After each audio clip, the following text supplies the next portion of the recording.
बहुचर्चेत असलेले हरेगाव ॲट्रॉसिटी प्रकरणातील प्रमुख फिर्यादी शुभम माघाडे व त्याचे सासरे यांचे हरेगाव फाटा येथे अपघात घातपात या प्रकरणाची चौकशी करा या मागणीचे निवेदन काही फुले आंबेडकर चळवळीतील कार्यकर्त्यांनी दिले होते।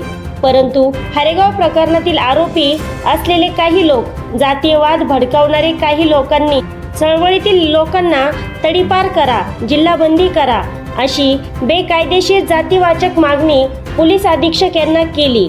तसेच काही व्हिडिओ यूट्यूब चॅनलवर सुद्धा व्हिडिओ प्रसिद्धी करण्यात आले।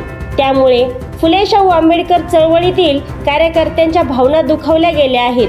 त्यामुळे हरेगाव प्रकरणातील आरोपी यांनी तसेच लोकांनी जातीवाचक वक्तव्य केल्याने त्या लोकांवर आपण कायदेशीर कारवाई करावी या मागणीसाठी निवेदन DYSP शिवपूजे यांना देण्यात आले। बघूया खास रिपोर्ट।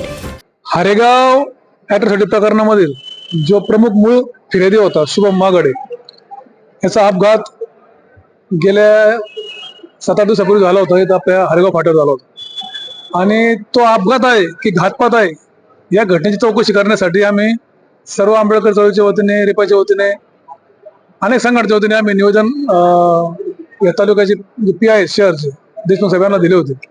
परंतु समोरचे जे या घटनेतील जे आरोपी आहेत त्यांनी या आमच्या निवेदनाचा अतिशय मोठा गैरसमज करून याचा जातीय तेढ निर्माण कसं होईल असा प्रयत्न करून आपल्याला निवेदन दिलं आणि त्यांनी असा उल्लेख केला की हे जे तथाकथित पुढारी यांना गावबंदी करा, यांच्यावर तडीपारी करा आणि चुकीचा आमचा काही संबंध नाही। तर मुळात आम्ही यांचं काही नावच घेतलं नव्हतं। का यांनी गुन्हा केला म्हणून असं आम्ही कोणत्याही पण आमच्या भाषणामध्ये, आमच्या मुलाखतीत म्हटलं नव्हतं। फक्त आम्ही सांगितलं की हा घातपात आहे का अपघात आहे चौकशी करावं आणि म्हणून आजही पण आम्ही DYSP साहेबाला हेच निवेदन द्यायला आलो की ही घटना अतिशय संवेदनशील आहे। आणखीन याच्यामध्ये 2-3 मूळ फिर्यादी आहेत, त्यांचे कुटुंब घाबरलेलं आहे, म्हणून साहेब तुम्ही लक्ष घालावा आणि या घटनेची सखोल चौकशी करावं। आमचा उद्देश कोणावर गुन्हा दाखल करावा का यांनी मारला असा आमचा उद्देश बिलकुल नाही, पण चौकशी झालीच पाहिजे कारण आता एक केस बॉर्डर येणार आहे आणि 100% याच्यामध्ये न्याय भेटणार आहे। म्हणून आमचे सगळे आंबेडकरच्या वतीने आम्ही प्रयत्न करत आहोत।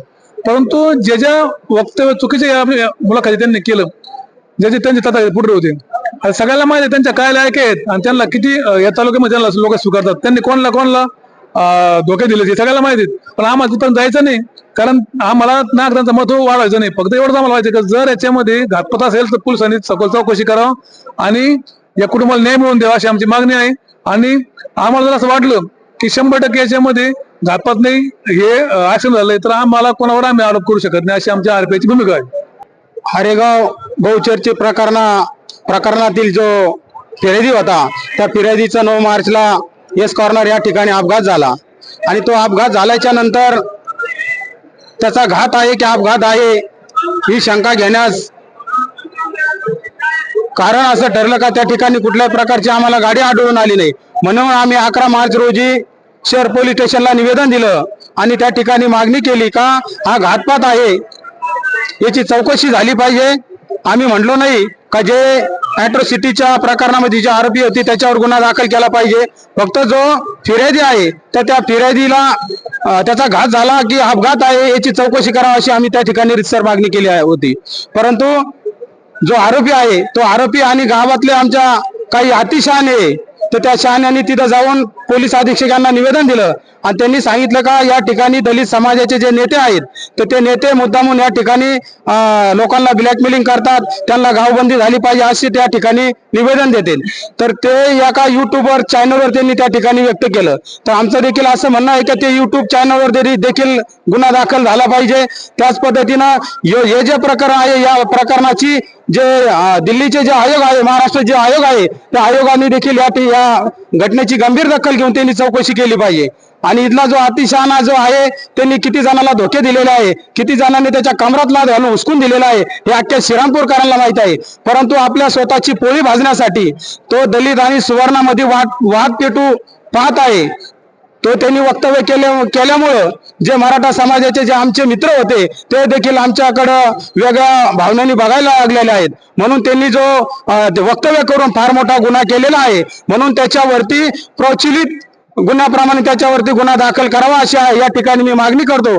त्यांनी जर या ठिकाणी जर त्याचं वाचाळ वक्तव्य जर थांबलं नाही तर आम्ही इथून पुढच्या काळामध्ये त्याला धडा शिकवण्याचं काम करू असं या ठिकाणी थांबतो. जय भीम जय भारत. आज DSP शिवपुंजे साहेब यांना निवेदन देण्यासाठी आलो होतो. निवेदन असं होतं का आम्ही 9 मार्च रोजी बहुचर्चित असलेल्या हरेगाव प्रकरणातील शुभम मागाडे याचा मृत्यू हरेगाव फाट्यावर झाला होता. त्या मृत्यूची सखोल चौकशी व्हावं म्हणून आम्ही येथील श्रामपूर येथील PI नितीन देशमुख यांना निवेदन दिलं होतं. त्या निवेदनामध्ये आम्ही फक्त म्हणलो होतो का याचा घातपात झाला का अपघात झाला याची चौकशी व्हावं. कारण ज्या दिवशी अपघात झाला त्या दिवशी त्या समोरच्या गाडीची काच सुद्धा पडलेली नव्हती, समोरची गाडी नव्हती, काही नव्हतं. म्हणून आम्ही संघटनेच्या वतीने त्यांना निवेदन दिलं होतं आणि हे निवेदन सुद्धा प्लेन निवेदन, याच्यामध्ये कोणाचं नाव नाही, काय नाही. तर त्या अनुषंगाने आम्ही निवेदन दिलं आणि चौकशीची मागणी केली. आणि 2-3 दिवसानंतर मुक्कलगाव मधील येथील ज्यांनी अत्याचार केला, अख्ख्या महाराष्ट्राने बघितलं का एका मागासवर्गीय कुटुंबाला त्यातील पोरांना उलट टांगून मारलं, त्याच्यावर लघवी केली, त्याच्यावर थुकले, असे लोक SP ला निवेदन द्यायला गेले आणि त्यांना मदत करायला तेथील स्थानिक लोक घेऊन, मी अख्ख्या समाजाला दोष देत नाही कारण त्या समाजामध्ये चांगले लोक बी आहे, त्या समाजामध्ये चांगले पुढारी बी आमच्या ओळखीचे आहे, पण त्या लोकांना घेऊन त्यांनी तिथे SP ला निवेदन दिलं. ते निवेदन असं दिलं की या समाजामधील दलित चळवळीमधील 2-3 जण आहेत त्या कुटुंबाला जाणून बुजून ओढत आहे, असं करत आहे, तसं करत, यांच्यावर तडीपार करा, हे करा, ते करा, असे निवेदन त्यांनी दिलेले. मी त्यांना सांगू इच्छितो का आम्ही जर तुमचं नावच घेतलं नाही, तुम्हाला काही केलंच नाही, तर तुम्ही आमचं नाव तिथं वापरून तुम्हाला भीती वाटवायली का हे आमच्यावर येतं काय, म्हणून तुम्ही आमच्या नावाचा उल्लेख तिथं केलेला आहे. आणि मी साहेबाला आता सांगितलं का साहेब यांना दलित चळवळीमधील ज्या आमच्या नावं घेऊन यांना या शहरामध्ये, या तालुक्यामध्ये जातीयवाद पेटवायचा आहे. कारण त्यांना कोणी त्यांनाच पाहिजे का हे लोक रोडवर उतरले पाहिजे आणि काहीतरी या श्रामपूरमध्ये घडलं पाहिजे. म्हणून साहेब यांच्या मागे मास्टर माइंड कोण आहे आणि आता किती एक पुढारी 2 पुढारी ते तयार झालेले त्या समाजाचे, ते सांगतात की आम्ही अखंड या समाजाला बरोबर घेऊन मोर्चा काढू, हे काढू. या अशा धमक्याला आम्ही घाबरणारे चळवळी नाही. आम्ही फुलेशाह आंबेडकर, शिवाजी महाराजाला विचारणारे मारणारे लोक आहेत आणि आम्ही कायम चव आंदोलन मोर्चे आम्ही काढू. म्हणून मी आपल्या माध्यमातून सांगू इच्छितो का साहेबाला आताच निवेदन दिलेलं आहे आम्ही का साहेब तुम्ही जर याचा सखोल तपास केला नाही, आमची बदनामी केली, आम्हाला तडीपार करण्याची धमकी या विशिष्ट लोकांनी दिलेली. आज पूर्ण समाज हा आमचा सगळ्या संबंध मध्ये, पण या विशिष्ट लोकांची चौकशी झाली पाहिजे आणि यांच्यावर कारवाई झाली पाहिजे, यांच्यावर गुन्हे दाखल झाले पाहिजे. अन्यथा आम्ही फुलेशाह आंबेडकर चळवळीच्या वतीने तीव्र स्वरूपाचं आंदोलन उपोषण करू असा इशारा आम्ही आता साहेबाला दिलेला आहे. आणि साहेबांनी आम्हाला आश्वासन दिलेलं आहे की जे बी जातीय तेढ निर्माण करीत असेल तर त्याला कठोरची कठोर शिक्षा झाली पाहिजे. आणि जे आता तथाकथित पुढे असतील 2-3 जण गोळा करून गेलेले तर मला त्यांना सांगणे, त्या अखंड समाजातील जे काही लोक गेले होते त्या लोकांना माझं सांगणे का आम्ही मराठा समाजात जेव्हा अन्याय झाला होता त्या संतोष देशमुख होता, आम्ही रस्त्यावर उतरलो होतो, आम्ही त्याला न्याय मागण्यासाठी आम्ही लढलेलो आहे, आम्ही हे सगळं गोष्टी, तर आम्ही जातीय तेढ कसं काय निर्माण करू शकतो.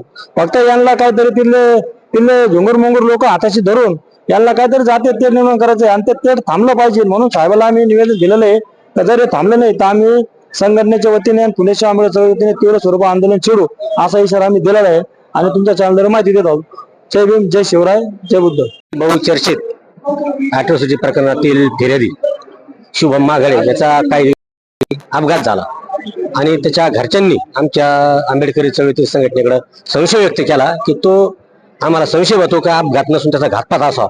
म्हणून ते आमच्या संघटने आले, आमचे सगळे संघटनेचे पदाधिकारी आम्ही श्रामपूर शहर पोलीस स्टेशनला निवेदन दिले की त्या अपघाताची चौकशी करावी आणि तो अपघात आहे का घातपात आहे हे चौकशी करून आम्हाला सांगावं. आम्ही त्यांना 8 दिवसाचा आम्ही त्यांना अल्टिमेटम दिला होता. नाही तुम्ही चौकशी केली तर 8 दिवसानंतर आम्ही आक्रोश मोर्चा काढू. पण त्याच्या अगोदर तथाकथित काही समाजकंटक, काही समाजाचे स्वतःला समाजाचे नेते समजणारे काही लोक SP कडे गेले आणि SP ला निवेदन दिलं की जे आंबेडकरी समाजाचे जे पुढारी, जे नेते, ते जाणीवपूर्वक 2 समाजात ते निर्माण करत आहेत, त्यांच्या आणि खंडी मागत आहेत असा त्यांनी आरोप केला आणि आमच्या नेत्यांची त्यांनी बदनामी केली. खऱ्या अर्थाने याच्या समाजाचा आणि दलित स्वर्णाचा समाजाचा प्रश्न येत नाही. जे आरोपी आहेत त्याच्यामध्ये मराठी पण आहे, त्याच्यामध्ये जैनवाले पण आहे, त्याच्यामध्ये आदिवासी पण आहे, त्याच्यामध्ये स्वर्ण आणि दलित हा सामाजिक प्रश्न होत नाही. पण त्यांना हे प्रकरण दाबायचंय. जर खरोखर त्याचा अपघात झाला असेल आणि त्यांना त्याच्यामध्ये आम्ही नाव घेतलं नाही की त्यांनी केला म्हणून, त्यामुळे त्यांनी अंगावर गरज नाही. याचा अर्थ असा अजून संशय निर्माण होतो की जो अपघात झालेला आहे. 100% याच्यात त्यांचा हात असावा म्हणून ते झाकण्यासाठी त्यांनी हे प्रकरण अतिशहाण्यावर गुन्हा दाखल. सुवर्णामध्ये वाद पेटू पाहणाऱ्या अतिशहाण्यावर गुन्हा दाखल.